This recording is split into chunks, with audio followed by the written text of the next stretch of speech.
তুমি তো আমার অধীনে আসেনি, অথচ তুমি লর্ড কমিশন নিয়ে চলেছো। আর কাজের বেলায় শেষ করা মাথা গরম করবেন না স্যার, মাথা গরম করবেন না। আমি সব বুঝে কম মেরে চলেছি। আপনি সময় হলে কায়দা করে ফায়দা তুলে নেবেন। আমাকে ঠকাই দিয়ে শোনাবো। মনে রেখো, আমি এই শহরের ওঠা বিজনেসম্যান মিস্টার বীরেশ ব্যানার্জি। জীবন দিয়ে খেলি আমি জুয়াবাজি। জীবনটাই জুয়া খেলা স্যার, জীবনটাই জুয়া খেলা। আমি এমন বুঝি সাজিয়েছি, কিছুদিনের মধ্যে এই নিয়ম মেলা জমির মালিক হবেন আপনি। আমার ভুলে এই জমিটা পাওয়ার জন্য তোমাকে বিশ্বাস করে অনেক টাকা খুশিয়ে নিজের পিছনে আমি নিজেই বাঁশ দিয়েছি। আর তুমি সুখের বৃন্দাবনে বসে বসে বাঁশি বাজাচ্ছ। বাঁশি বাসি গরিবের কথা বাসি হয় স্যার। আমি আপনাকে পই পই করে বলেছিলাম, ব্যবসা করতে গেলে লোকসান তো হবেই। আমি শুধু জানতে চাই তুমি লোকের বুদ্ধি বলতে কাকে ইঙ্গিত করছো? আপনি আবার যাকে দেখলে আপনি এক অজানা কারণে বাদ থেকে বেহাল হয়ে যান, সে আপনার প্রিয় পাত্র অগ্নিশ্বর চ্যাটার্জি। ভালো বিশ্বাস করে আমি ঠকতেও রাজি আছি। মনে সময় যখন আসে তখন একটা বিপরেও বুঝতে পারি না, তখন একটা বিপরেও বুঝতে পারি। অথচ আপনি অগ্নিশ্বর চ্যাটার্জিকে চিনতে ভুল করলেন স্যার। স্যার তো ভুল করেননি মালদা। এই শোন, অগ্নিশ্বর চ্যাটার্জির মতো ভালো মানুষ ভালো মানুষ? অগ্নিশ্বর চ্যাটার্জি আবার ভালো মানুষ? 100 বার আমার দাদা ঠিক কথাই বলছে। অগ্নিশ্বর চ্যাটার্জি শুধু ভালো মানুষ নয়, আমাদের মতো খেটে খাওয়া মানুষের কাছে মহাপুরুষের সমান। আর সেই জন্যই তো আমি ডিসিশন নিয়ে ফেলেছি, আমার একমাত্র মেয়ে অগ্নিশিখার সঙ্গে আমি অগ্নিশ্বরের বিয়ে দেব। না না না, এত বড় ভুল সিদ্ধান্ত আপনি নেবেন না স্যার, এত বড় ভুল সিদ্ধান্ত আপনি নেবেন না। আপনার মেয়ে অগ্নিশিখাকে অগ্নিশ্বর চ্যাটার্জি বিয়ে করার কোনো যোগ্যতাই নেই। আমি ঠিকই বলেছি স্যার, আমি ঠিকই বলেছি। কোথায় অগ্নিশিখা ব্যানার্জি আর কোথায় অগ্নিশ্বর চ্যাটার্জি? আকাশের চাঁদের সঙ্গে জোনাকি পোকার তুলনা হয় না স্যার, জোনাকি পোকার তুলনা হয় না।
এই সামান্য সঙ্গীত প্রেমী অগ্নিশ্বর চ্যাটার্জিকে তোমরা কেউ চিনতে ভুল করে না। তাই তো কেউ নিন্দে করলে আমি বলি তুমি ফুলের উপর শুলে ফুলো সজ্জা, আর ফুল যখন তোমার উপরে সই সেটা হচ্ছে মৃত্যু সজ্জা। কিছু মনে করো না অগ্নিশ্বর, মানুষের মনটাই তো আসল ঈশ্বর, তাই না?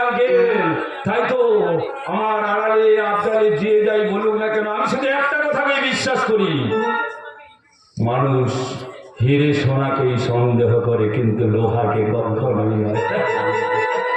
এটাই বলে তো দেববাক্য।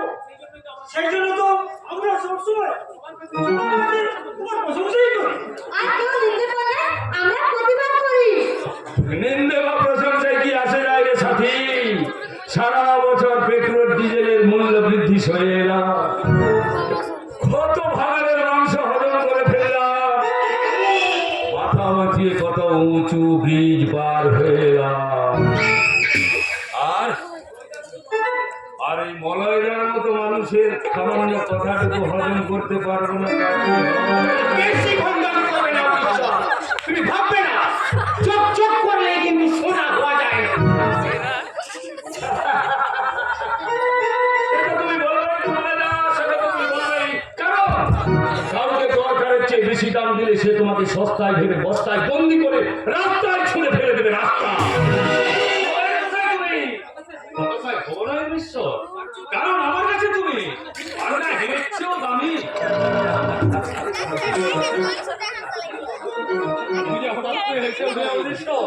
আমি কি কিছু ভুল বললাম? না না না না না, আসলে আমি নিজেই নিজের উপর বিদ্রুপ করে একটু হেসে উঠলাম আর কি। আসলে আমি কিছুতেই বুঝতে পারছি না, আমার মতো একটা সামান্য আদমাকে কেন আপনারা এত এত তোলা দেন? কেন তোরা আমার তো সুনাম করিস রে বারো? সুনাম করিস রে সাথী? সে খবরটা আমি যাই, কিন্তু ক্ষয়ক্ষতির বয়ে আমি মুখ খুলে কিছুই বলতে পারি না। তুমি একটা ঠিক, তোমার মুখটাকে তুমি যতই মুখোশে না রাখো না কেন, একদিন সময় তোমার আসল চেহারাটা দেখিয়ে দেবে। আসল চেহারাটা বিচিং বিচিং।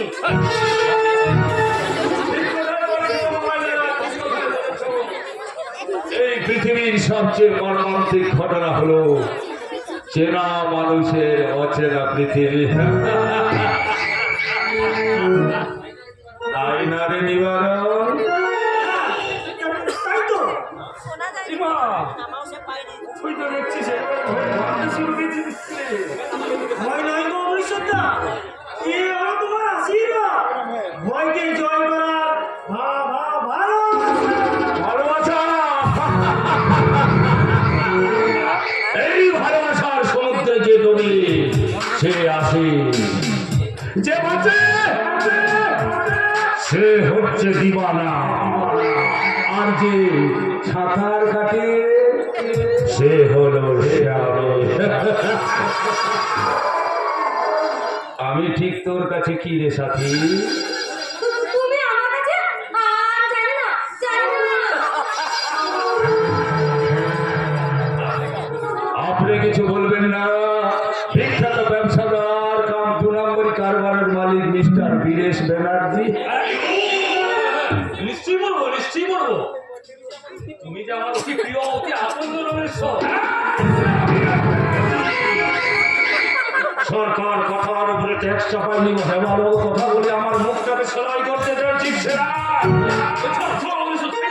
আমি তো ছেড়ে দেওয়ার জন্য ধরি জানো, মাসের কিস্তি চাই, কিস্তি কিস্তি পাই, তাহলে আমি কিন্তু ভীষণ কিস্তি মারবো। আমাকে আর 2 দিন সময় দাও, আমি মাসের কিস্তি টাকা ঠিক মিটে দেব। মিটে গেল ঝামেলা। তবে মনে রাখবেন, ডাক্তারদের খারাপ হাতের লেখার কারণে প্রতি বছর এই শহরে প্রায় 7,000-এর বেশি মানুষ মারা যায়। এখানে আমার খারাপ ব্যবহারের জন্য তো 2-1টা খুনের ঘটনা ঘটতেই পারে। না না না, অবশ্যই তুমি তুমি শান্ত হও, তুমি শান্ত হও, তুমি শান্ত হও। তোমার চিন্তা কি? আরে আমি তো আছি, মানলাম মানলাম মানলাম। আপনি ছিলেন, আছেন, আর ভবিষ্যতেও থাকবেন।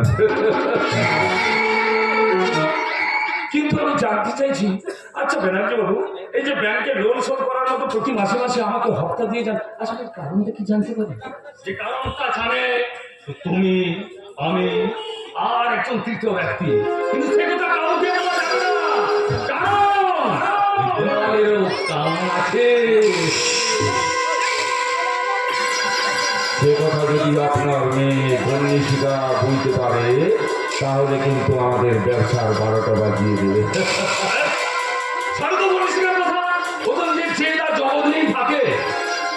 বন্নিশিকা পৃথিবীটাকে এত বড় সহজ নয় স্যার। তার বাইরেটা এক আর ভেতরটা সম্পূর্ণ আলাদা। সেটাই তো সমস্যা। সে এত বড় একটা দুনিয়ায় নিজেকে নিয়ে চলতে ভালোবাসে। সেই জন্যই তো বন্নিশিকাকে আমার খুব ভালো লাগে। বন্নিশিকার এইসব লাইফস্টাইল ওগুলো ভালোবাসা যায় না। ওদের সঙ্গে ভালোবাসা যায় না। শান্ত দিঘির চেয়ে উত্তম বন্যার ঢেউ আমাকে অনেক বেশি পাগল করবে। তাই তো বন্নিশিকার মতো ও একটা আগুনের ফুলটিকে আমি ভীষণ ভীষণ ভালোবাসি। সে তো আমি জানি অবিশ্বাস, সে তো আমি জানি। বহুদিন থেকে তোমার বন্নিশিকার সঙ্গে একটা ভালো বন্ধুত্বের সম্পর্ক রয়েছে। কিন্তু খুব সাবধান, আমার এটা ফাংশন বদলে লাগবে। বিয়ের পরে তোমাদের ডিভোর্স না করে বসে। হ্যাঁ, ডিভোর্স।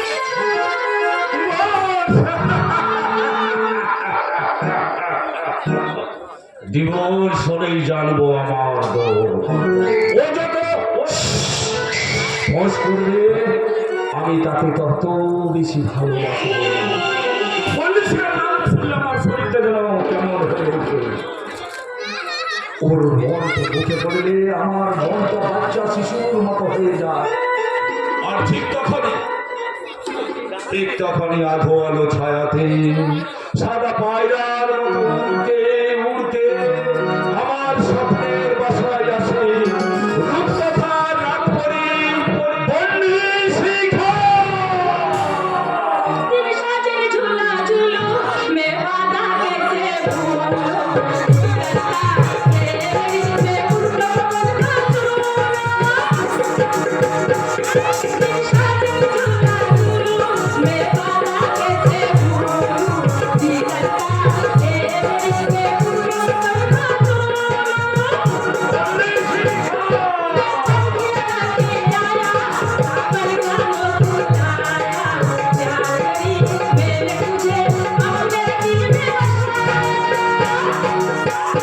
चमन में एक सितारो, चमन में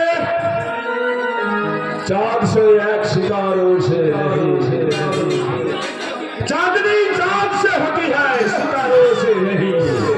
मोहब्बत एक से होती है हजारों से नहीं। लैला हो लैला कैसी हो लैला हर कोई जाए मुझके मिलने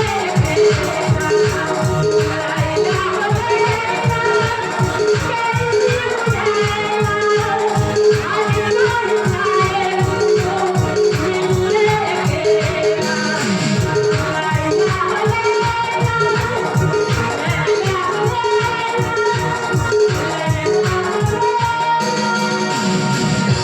चमन में एक तेरा बेरंगों से बात बनती है। चमन में एक तेरा बेरंगों से बात बनती है। हम ही तो हम क्या है? तुम ही तो क्या तुम हो? I love you বন্নিশিখা। I love you বন্নিশিখা। আমি বন্নিশিকা নই রে দাদা, আমি যে তোর ছোট ভাই হবো। আমি এতদিনে শুনেছি লোক দিনে দুপুরে ডাকাতি হতে পারে, কিন্তু তোর মতো যে স্বপ্ন দেখতে পারে এটা আমার জানা ছিল না রে দাদা। স্বপ্ন দেখতে শিখে রে ভাই, স্বপ্ন দেখতে শিখ, তা না হলে জীবনে কখনো বড় হতে পারবি না। আমি সত্যি কথাই বলেছে। জীবনে বড় হতে গেলে স্বপ্নগুলোকে খুব বড় করে দেখতে হয়। ছোট মুখে বড় কথা বলবো না আমাকে, কারণ সবার জীবনে সব স্বপ্ন সত্যি হয় না। কিন্তু আমার বান্ধবী বন্নিশিখা কি বলে জানিস? মানুষ জীবনে যদি না স্বপ্ন দেখতে শিখে তাহলে তার জীবনটাই বৃথা। কিন্তু সে অনেক কিছুই বলে, কিন্তু নিজে সে কতটুকু মানে সব সময় নিজে খাম খেয়ে দিয়ে চলে। আমার নিচে কি শোনে বন্নিশিখা? শুনবে একটা ভয়ঙ্কর কাজ করতে পারলে নিজের সুখীরা কি আমার সংসার শিকলে বেঁধে রাখতে হলে খুব তাড়াতাড়ি একটা ভালো দিন দেখে বন্নিশিকাদের বিয়ে দিয়ে দিন। না দেখুন বন্নিশিকা ব্যানার্জি জীবনে কোনোদিন বিয়ে করবে না। যে সমাজে তারা কন্যা সন্তান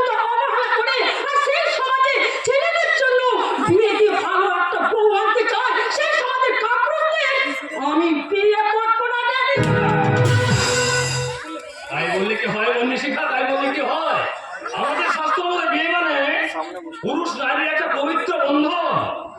এটা একেবারে বাজে কথা। বিয়ে করা মানে ওই মেয়েদের জীবনটাকে পুরুষদের পায়ে সঁপে দেওয়া। তাই তো আমি ওই সংসারের চাবিকাঠিটা মেয়েদের আঁচলে বেঁধে নেওয়া। তোমার কি কখনো ইচ্ছা হয় না বললে শিখা কোনো ছেলের এলেমেলে জীবনটাকে গুছিয়ে ঘরের লক্ষ্মী বউ হয়ে যাওয়া? মেয়েরা বিয়ের পর বউ হয় না, অগ্নিশ্বর বউ হয় না। তারা শ্বশুর বাড়ির সমস্ত কাজ মেটানো একটা মেশিন হয়ে যায়। কিন্তু মেয়েদের কাছে যে শ্বশুরের দিকে স্বর্গবসী কাজী। এটা একেবারে ফেকো কথা। তুমি কি জানো ছেলেদের চাকরি হলো এই একেবারে শ্বশুর বাড়ির মতো। তারা শ্বশুর বাড়ি গেলে তাদেরকে জামাই খাতির করে খাওয়া দাওয়া সেবা যত্ন করে। আর মেয়েরা হলো আর তাদের শ্বশুর বাড়ির একটা প্রাইভেট চাকরির মতো। যতই তারা সংসারে কাজকর্ম করে মরুক না কেন, তাদের কোনো নাম নেই আর তাদের কোনো দাম নেই। মেয়েদের মহিলা তবে যা বুঝবি তুই কে জানে। বুঝে কোনো আমার কাজ নেই ডেডি। এই পুরুষ শাসিত সমাজে মেয়েরা হলো একটা ঘড়ির কাঁটার মতো। সময় ছাড়া ঘড়ির দিকে কিন্তু কেউ তাকায় না। কিন্তু আমার দৃষ্টিতে সেই ততক্ষণ থেকে তোমার দিকে তাকিয়ে আছি বললে শিখা। How strange. আচ্ছা কি দেখছো বাবা অদ্ভুতভাবে আমার দিকে? আরে আমি কি আপনার কোনো তাজমহল মিশরে মমি? কি বললে তুমি? তুমি আমার কাছে এতটাই মূল্যবান এতটাই দামি যে তোমার দেওয়া শত আঘাতগুলো ভালোবাসা ভেবে না আমি এই যত্ন করে বুকে সাজিয়ে রেখে বেশ বেশ সুখে যাবো বললে শিখা। বেশ বেশ সুখে যাবো।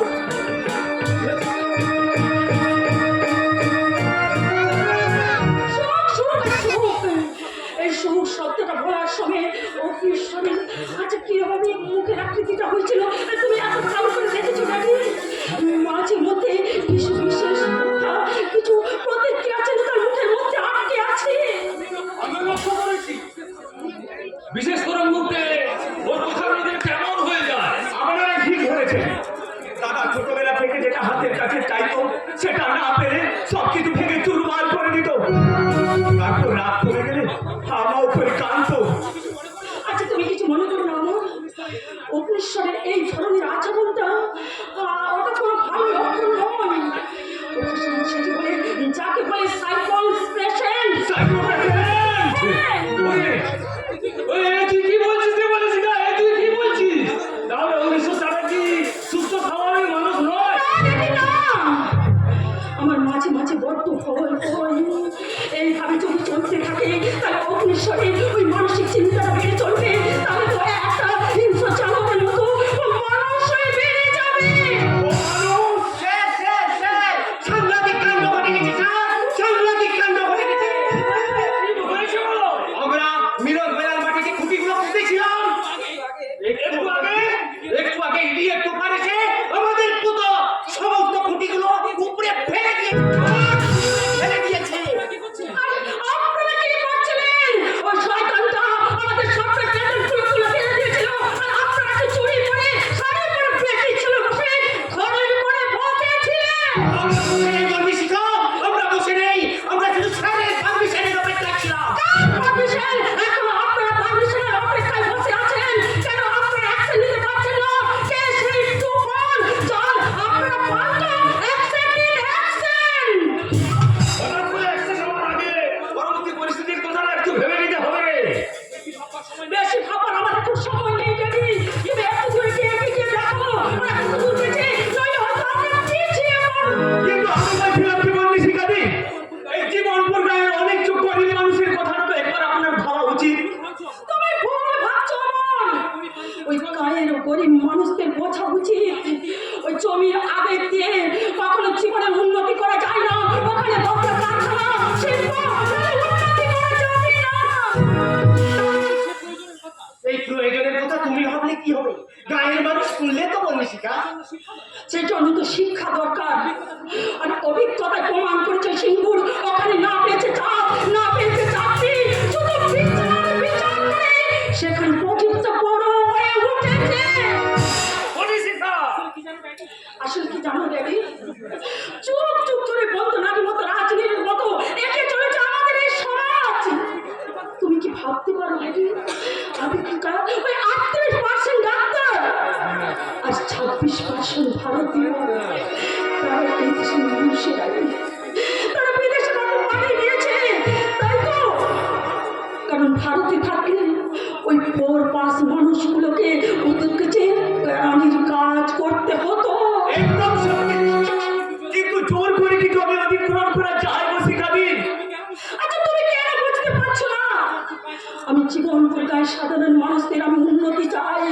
আমি চাই এই রতনপুর শহরের মতো তারা উন্নত হোক, তারা বস্ত্র পাক, তারা কি সারাটা জীবন এই চোখের জলে ভাত সিদ্ধ করে যাবে? তুমি বললে কি হবে? যাদের উন্নতির জন্য তুমি বলছো তারা শুনলে তো? কি? তারা আমার বিরুদ্ধে মুখে দাঁড়াবে?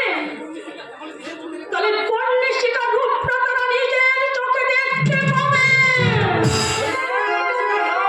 তুই এত না উত্তেজিত ওই অস্তিত্বের গায়ে মানুষগুলোর কাছে জাত পাত ধর্ম সংস্কার ওদের কাছে আবেগটাই যে বড়। আমি নিচে কি ওদের আমি বোঝাবো? একটা জাতি নয়, হোক ভাগ নিয়ে, আবেগ নিয়ে নয়, ওই উন্নয়নের বেগ নিয়ে, ধর্ম নিয়ে নয়, হোক এটা আমাদের কর্ম নিয়ে।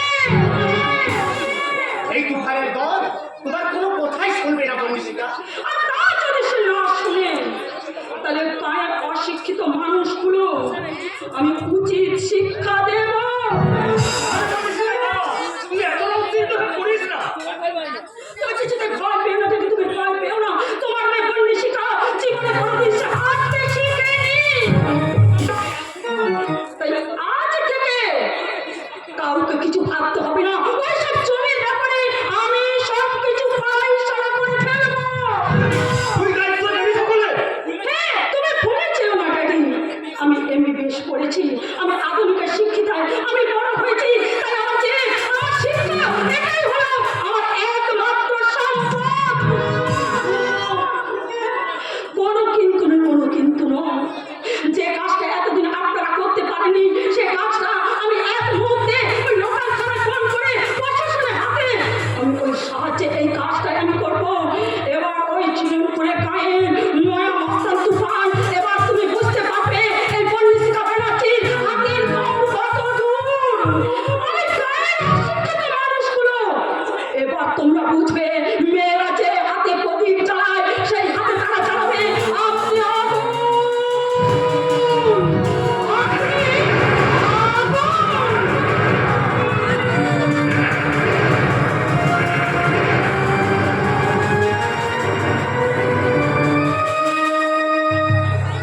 আগুন আগুন আগুন দাও দাও করে আগুন জ্বলছে। অন্যায়ের আগুন, অবিচারের আগুন, অধর্মের আগুন, দুর্নীতির আগুন, এমন ভয়ঙ্কর অগ্নিকাণ্ডের খবর আমাকে সত্য চেতা দাপরের অফিসে পৌঁছে দিতে হবে। কতদিন তুমি আমাকে এভাবে আস্তে আস্তে কাঁদাবে? কে গো তুমি?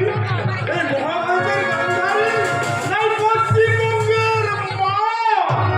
তুমি কি আমাকে চিনতে চাইছো না? চিনে কি লাভ? সে চেনা জীবনটাকে অচেনা অন্ধকারে ঘিরে হারিয়ে গেছে গো, হারিয়ে গেছে। দুষ্ট একটি বলো, আমি তোমাকে বলো। বলবো? হ্যাঁ বলো। চেনা জগতের অচেনা পৃথিবী। পাগলামি না করে শুধু একবার বলো, তুমি আমার কে? আমি হ্যাঁ বলো, তুমি আমার কে? কেউ বলে দিগ্গজ চিহ্ন, কেউ বলে বিস্ময় চিহ্ন, আজ তা না হলে আমি হচ্ছি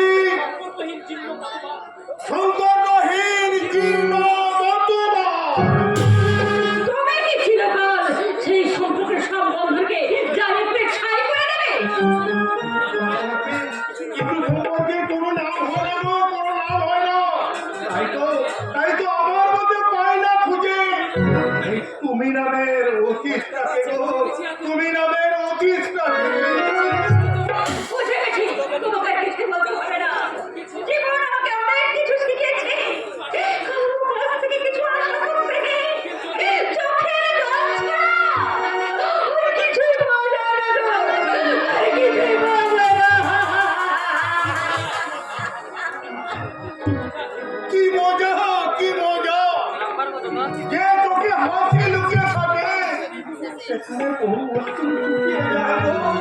অশ্রু শুকিয়ে যায়। তুমি তুমি আমার চোখের জল মুছিয়ে দিলে। কেন কেন দেব না গো, কেন দেব না? অজুহাতের বলদ বদলে অভিমানটা যে লুকিয়ে থাকে, তাই তো তাই তো আসলে সম্পর্ক। হ্যাঁ গো হ্যাঁ, সেটাই তো আসল সম্পর্ক। মানুষ তার জরুরি কথাগুলো সঠিক সময় সঠিক জায়গায় বলতে পারে না, তাই তো কষ্ট পায় কেউ চোখের জলে, আর কেউ বা কষ্ট পায় মিষ্টি হাসির আড়ালে। তোমার চোখের জলে রং আমি চিনতে পারি, অথচ তুমি ওই কান্নার কারণটা কখনো জানতে চাও না। তাই তো বাস্তব জানি না জীবন আমাকে যে পথে নিয়ে যাচ্ছে, আমি শুধু সেই পথে চলেছি। হয়তো এরই নাম ভাগ্য। আপনি তো আমাদের মিথ্যা করবো চাচি, তাই তো জীবন নিয়ে সবসময় বেইমান করে চলেছে। কি হলো জানি, তোর মুখে আমার শুকনো শুকনো লাগছে কেন? একটা বাজে খবর শুনে বাজে খবর? মন মেজাজ আমার ঠিক নেই গো চাচি। কি সে কি খবর রে আমি? হিন্দু মুসলিম সব পাড়া সাধারণ মানুষ বলছে শুধু মিলন মেলার জমি নয়, এই জীবনপুর গ্রামটা আজ বিক্রি হতে চলেছে। সেই খবরটা আমি শুনেছি গুজবে, কিন্তু কে জানি এক শহরে নবাব নন্দিনী নাকি তার দরবার নিয়ে এই জীবনপুরের গাঁটাকে কিনতে আসছে। হ্যাঁ, এই জমির বেচা কেনার একমাত্র দালাল হচ্ছে আমার বাবা, ওই মরই মণ্ডল। আমি বেশ করেছি, তবে তোদের কি? আমি মাটির মূল্য বুঝি বলে লোহার দরে না বেচে হীরের দামে বেচার বন্দোবস্ত করেছি। সেটা তুমি যা ইচ্ছে করো বাবা, কিন্তু এই জীবনপুরের গাঁটাকে আমরা কিছুতেই বিক্রি করতে দেব না। তাই তোরা কি চাস না রতনপুরের মতো ঝাঁ চকচকে শহর হয়ে উঠুক এই জীবনপুর গ্রাম? না, আমরা শহর চাই না, আমরা গ্রাম চাই, আমরা এই মাটি মাকে চাই। তাই মাটি মাকে বিক্রি করে আমরা কিছুতেই লোহা হতে পারবো না। তাতে আমাদের কিছু যায় আসে না, বলো, কারণ কোম্পানির নতুন এমডি মিস বন্নিশিখা ব্যানার্জির কাছে এসে দাঁড়িয়েছে এই গ্রামের অনেক মানুষ। মানুষকে তো খেলনা হয়েছে। ওই নবাব নন্দিনী বন্নিশিখা ব্যানার্জি তাহলে মুঠো মুঠো টাকা ছড়িয়ে দিচ্ছে, টাকা। প্রিয়া, মুখ সামনে কথা বল প্রিয়া, তুই মুখ সামনে কথা বল। বাবা, কটা? কটা মানুষের তুমি মুখ সেলাই করে রাখবে বাবা? বলো, কটা মানুষের মুখ সেলাই করে রাখবে? এক চোরে আমি তোর মুখটা ঘুরিয়ে দেবো। বাবা, প্রিয়াকে বাঁচিয়ে আমরা কিন্তু তোকে ছেড়ে দেবো না রে মনোয়। তুমি আমার কিছুই করতে পারবে না, বলি কিছুই করতে পারবে কিছু না পারি, ওই তুফানে যেখানে পথ ধরে আমরা প্রতিবাদ তো করতে পারবো। আর প্রতিবাদ করতে এলে তোর এই কলার ধরে একবারে আমি শেষ করে দেবো। তুমি বাবা হয়ে একটা ছেলের প্রতি ছেলের গায়ে হাত তুলতে তোমার বিবেকে একটু মানলো না?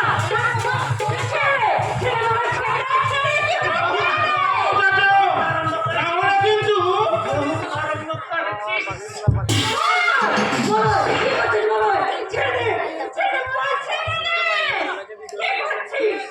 তুই কেড়ে যাবো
সম্ভব?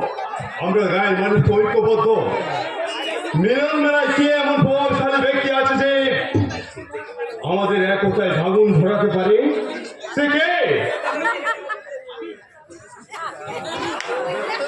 আমি ওই দিদি প্রাইভেট লিমিটেড কোম্পানির চাকরি করি মিস বর্ণিশিখা ব্যানার্জি। ও, আপনি তাহলে সে ভিআইপি ভদ্র মহিলা যিনি অর্থর ক্ষমতার জোরে এই গোটা জীবনপুর গ্রামে কিনতে এসেছেন। আপনি তাহলে সেই মহাপুরুষ যে যার মস্তানিতে এই জমিনের কাজগুলো বন্ধ হয়ে আছে। আপনি ঠিকই ধরেছেন ম্যাম সাহেব, আপনি ঠিকই ধরেছেন। আমি সে মর্দন গ্রাম বাংলা জমা ছেড়ে মহামাটি মানুষের সাথে সব ভগবানের বিরুদ্ধে অবস্থান করতে আমি ভয় পাই না। আমিও চাই না আমাকে তোমরা সবাই ভয় পাও। আমার বিজনেস পলিসি একটা শুধু তার ভালোবাসা দিয়ে ওই জমিটা আমাকে দিয়ে দাও। ভালোবাসা?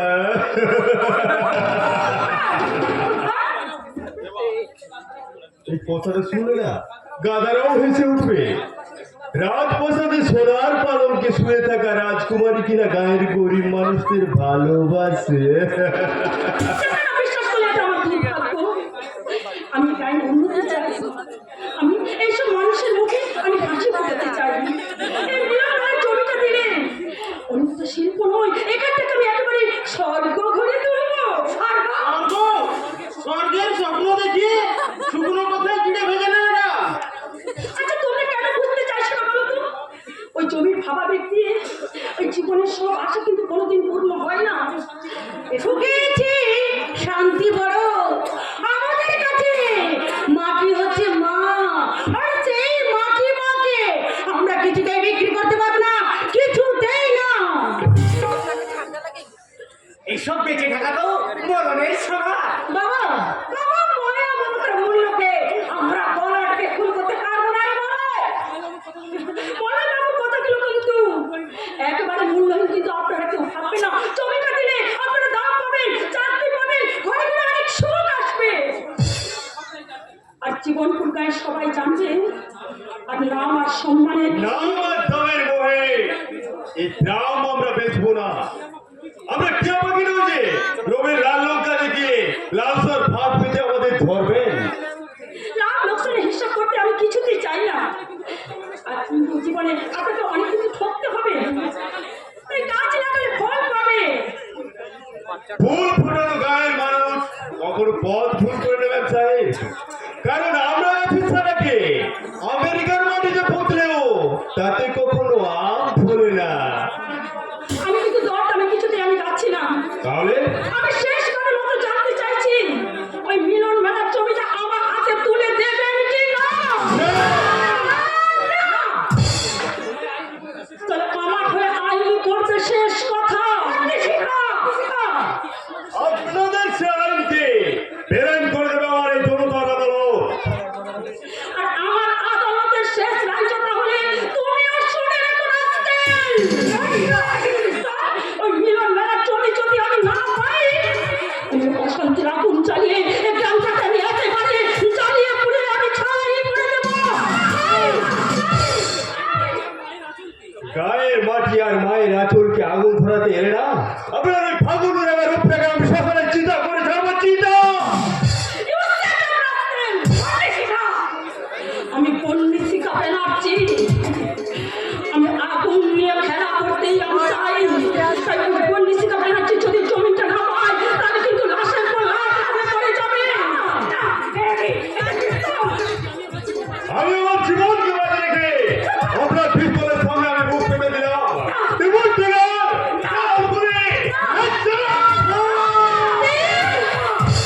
আমাকে চ্যালেঞ্জ করছো? তাহলে বন্ধুদের গুলি দিয়ে আমি মৃত্যু তোমার মৃত্যু।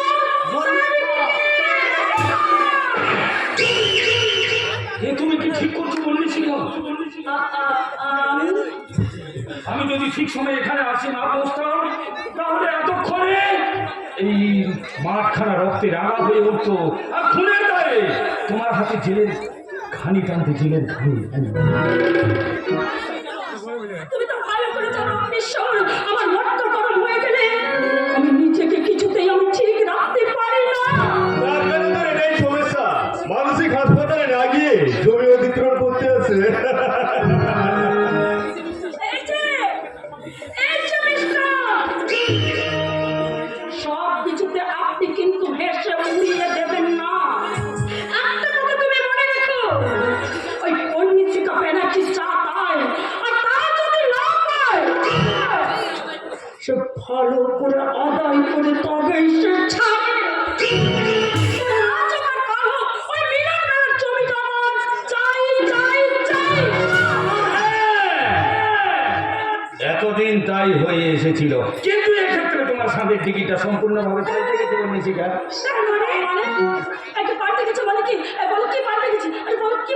এই জীবনপুর গ্রামের মানুষের কাছে একটা দারুণ সুখবর রয়েছে।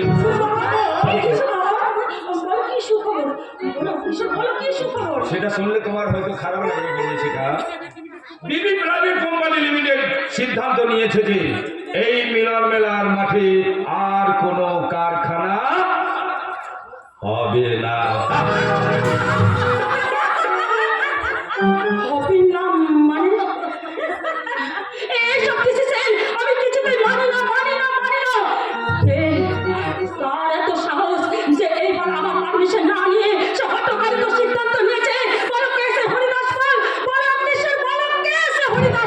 আমাকে শুনলে তোমার মুখটা বাংলার পাঁচ হয়ে যাবে বন্যশিকা। তিনি আর কেউ নন, তিনি হচ্ছেন কোম্পানির মালিক মিস্টার বীরেশ ব্যানার্জি।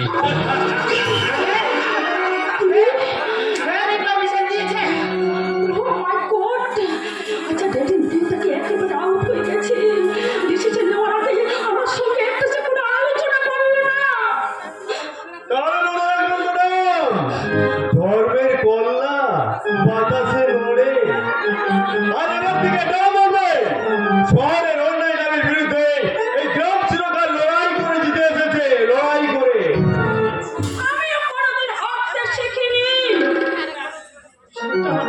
আমি কিন্তু জিতে এসেছি। এবার কন্যাশিকা ব্যানার্জির টোনটা একবার আপনারা দেখবেন। কন্যাশিকা ব্যানার্জি যেদিন সে হারবে, সেদিন এই পিস্তলটা সে নিজের মাথায় ঠেকিয়ে গুলি করে সে নিজেকে শেষ করে দেবে। কিন্তু জীবনে কোনোদিন সে হারবে না, আর সে হারতে শিখেনি। তাই তো মিলন মেলার জমি আমার চাই চাই চাই। আরে যাচ্ছ কোথায় বলো বাবা?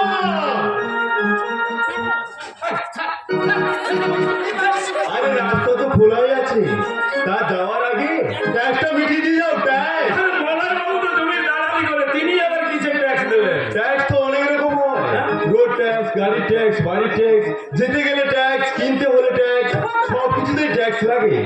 আজ আমরা জিতেছি, তাই আমি আমাদের সঙ্গে আনন্দে নাচবেন মলয় মামা, এটাই হলো খুশির ট্যাক্স। বলা হরি বল হরি বল, বলা হরি বল।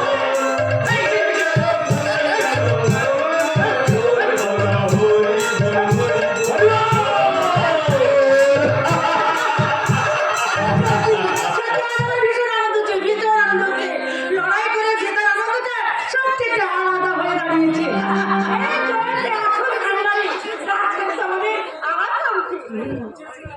আচ্ছা, তোমাকে তো খুব চেনাচেনা দেখছি। তোমাকে তো আমি কোথায় দেখেছি? তা কি করে দেখবেন, আমি তো শহরে থাকি, এই গ্রামে তো আগে কখনো আসিনি। হ্যাঁ, কি যেন বলছিলেন? জয়ের কান্ডারি। আমি কে বলুন?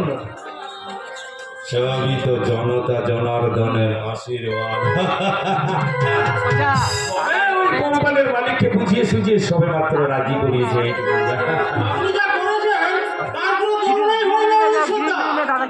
গায়ের জন্য আপনার এই ঋণ কোনোদিন আমরা শোধ করতে পারবো না।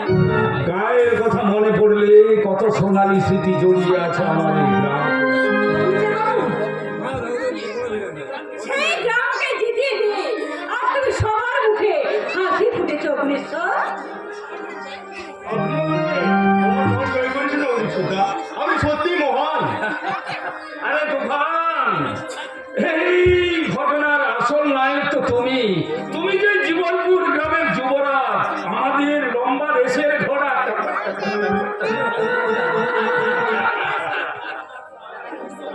আসলে গ্রাম আমার গ্রাম, গ্রাম মানে ছোট্ট কুড়ে ঘর, বট গাছের শীতল ছায়া। গ্রাম মানে পুকুর ঘর, জল ধই ধই আবার স্নেহ মায়া। গ্রাম মানে মাথার উপর খোলা আকাশ, গ্রাম মানে সন্ধে বেলায় শুদ্ধ তীক্ষ্ণ বাতাস। গ্রাম মানে বুকচিতে লড়াই, হাজারো সংগ্রাম। গ্রাম মানে সবুজ বিপ্লবের আরেক নাম, আর সে নাম লেখা থাক আমাদের হৃদয়ে। তাই তাই আমরা সবাই মিলে চলে যাই এই তুফানের নৌকাতে চেপে, আর প্রাণ ধরে দেখি এই জীবনপুর গ্রামের অলৌকিক দৃশ্য।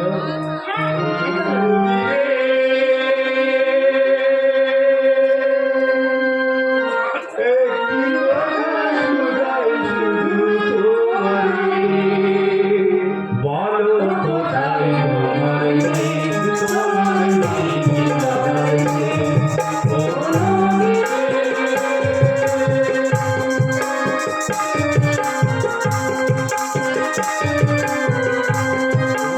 তোমার কোনো বাধা নেই, তুমি ঘর ছাড়া কি চাই? তোমার কোনো বাধা নাই, তুমি ঘর ছাড়া কি চাই? এই আসো ভাটায় আবার এলো দেখি জোয়ারে। বলো কোথায় তোমার দেশ, তোমার নেই কি চলার শেষ? বলো দিলে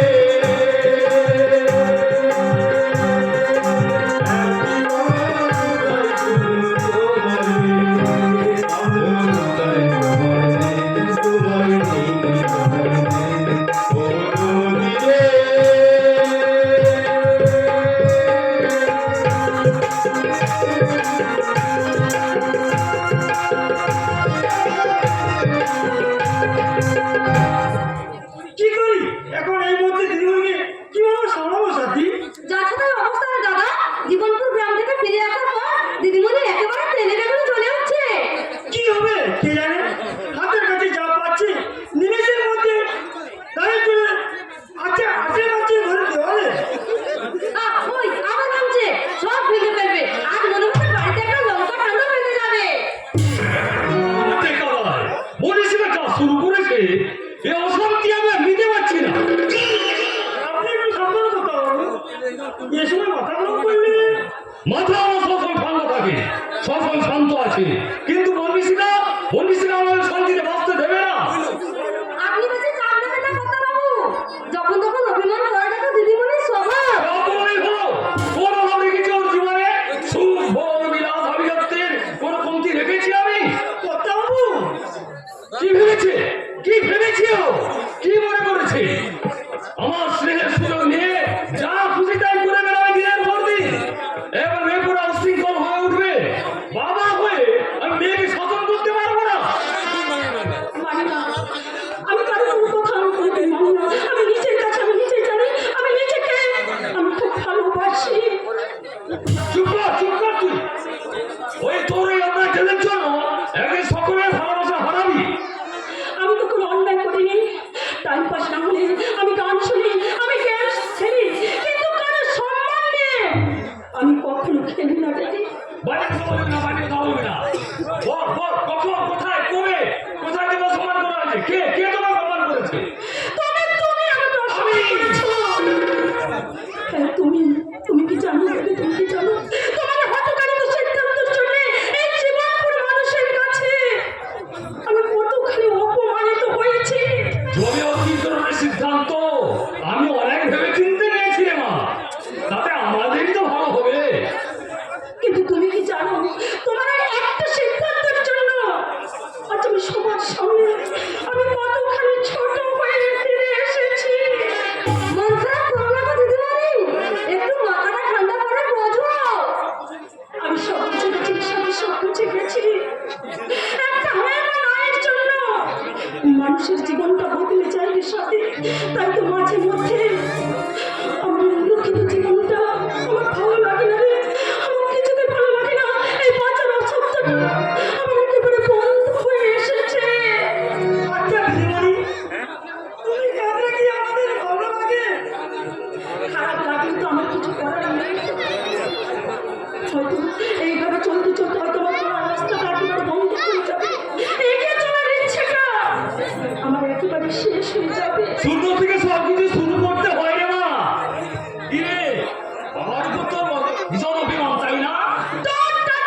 তুফান আমার টার্গেট নাম্বার 1। ওকে আমি আমার ছকে আমি একটা তাজা বোমা ফাটাবো, আমি বদলার বোমা ফাটাবো। তুমি কিন্তু ভুল করছো দিদিমণি। ওই অগ্নিশোকার কথা শুনে তোমার কিন্তু চরম সর্বনাশ হয়ে যাবে। অভিশাপ আমার খুব ভালো বন্ধু, তাই তার সম্বন্ধে কোনো খারাপ কমেন্ট করলে আমি কিন্তু কাউকে বরদাস্ত করবো না। দিদিমণি, যদি পারো এই অগ্নিসজ্জা আছে বন্ধুত্বকে সমস্যা রেখো না। কি বলি দিবাও, কি বলি? বেশি কিছু বলবো না, তুমি শুধু বোঝো না এই পৃথিবীতে কাউকে বেশি বিশ্বাস করলে বিনিময়ে ঠকতে হয়। অন্ধকারেও নিজের ছায়াটা ছেড়ে চলে যায় দিদিমণি, নিজের ছায়াটা ছেড়ে চলে যায়। আমি কিছুতেই বুঝতে পারছি না যার ভিত্তিতে আমাদের এত বড় সর্বনাশ হয়ে যাচ্ছে, যে নিঃস্বার্থ ভাবে আমাদের সুখে দুঃখে আমাদের পাশে থাকে, সে অগ্নিশয্যাটার নামে আমরা সবাই মিথ্যে বদনাম করছে। এই পৃথিবীতে সবথেকে কঠিন কাজ হলো মানুষ চেনা। আর তুমি যাকে খারাপ ভাবছো সেই তুফানটাই কিন্তু সত্যিকারের ভালো ছেলে। শুধু ভালো মন্দের তফাৎটা আমি তোর কাছে শিখবো না সাথে। ওই তুফানের সঙ্গে ওই অগ্নির সঙ্গে কিন্তু কোনো তফাৎই হয় না। তবু আমি বলবো এই জীবনপুর গায়ে তুফানটাই হলো গর্ব। ওই নিজের গায়ের ছেলে বলে এই কথাগুলো বললে তোর এত গায়ে লাগছে সাথে। অনেক স্বাভাবিক, কারণ আমি এই শহরে থেকেও তুফানদার অনেক সুনাম শুনেছি শিকারি। আচ্ছা আমার কাছে ওই ফালতু ছেলেটার নাম তোরা কেউ উচ্চারণ করবি না। আমরা এই গায়ের মেয়ে গো দিদিমণি, সত্যিটাকে মিথ্যে বলতে পারবো না। কি তুই মিথ্যে বড়াই করে আমরা গায়ের মেয়েরা তোরা শহরকে সবার কাছে তোরা ছোট করতে চাস?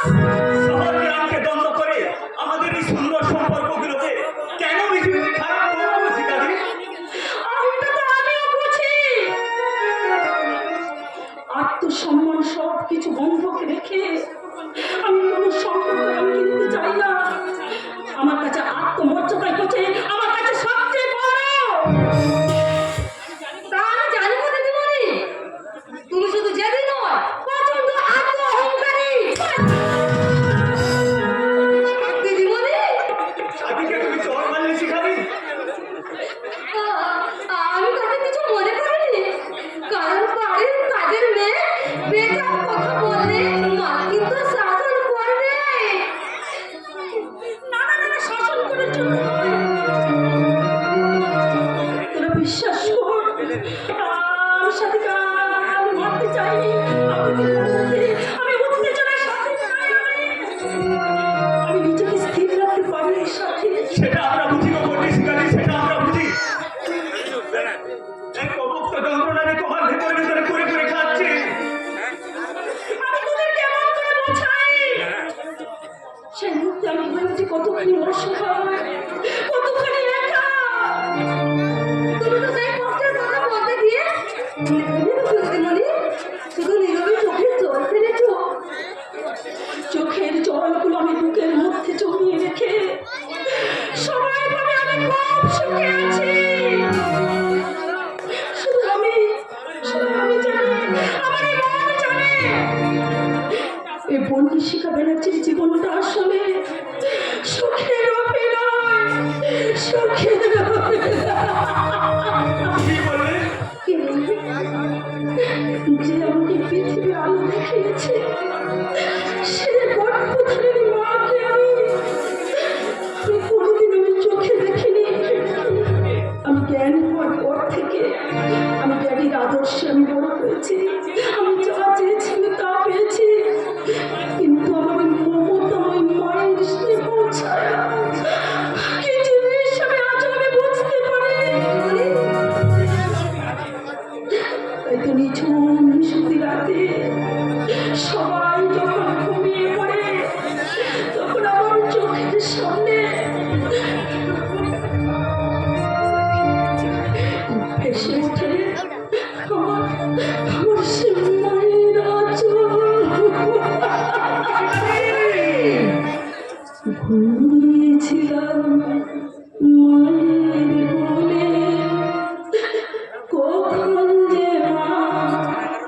গেল চলে সবাই বলে ওই আকাশে লুকিয়ে আছে খুঁজে না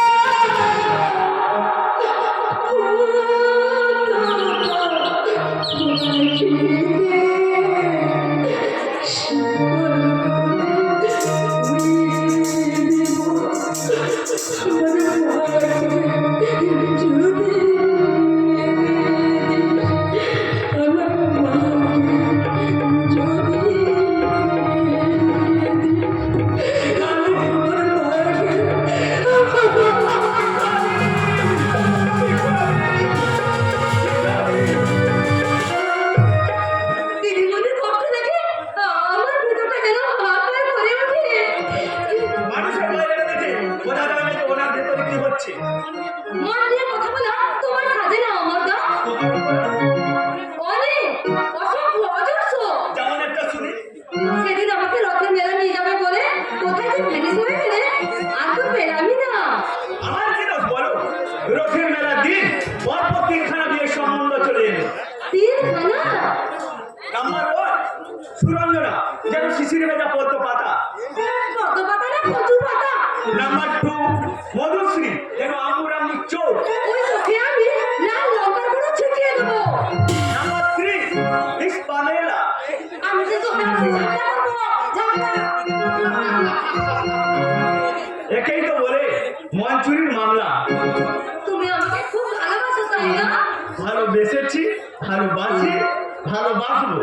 আমার তোমার চোখের কাজলে আমারি নাম লেখা জানতি। তোমার চোখের কাজলে আমারি নাম লেখা জানতি। তোমার ভালোবাসায় আমি, তোমার ভালোবাসায় আমি সব কিছু পেয়েছি। আমি যাচেছি তোমার চোখের কাজলে আমারি নাম লেখা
প্রতিবাদ সবকিছু জানার পর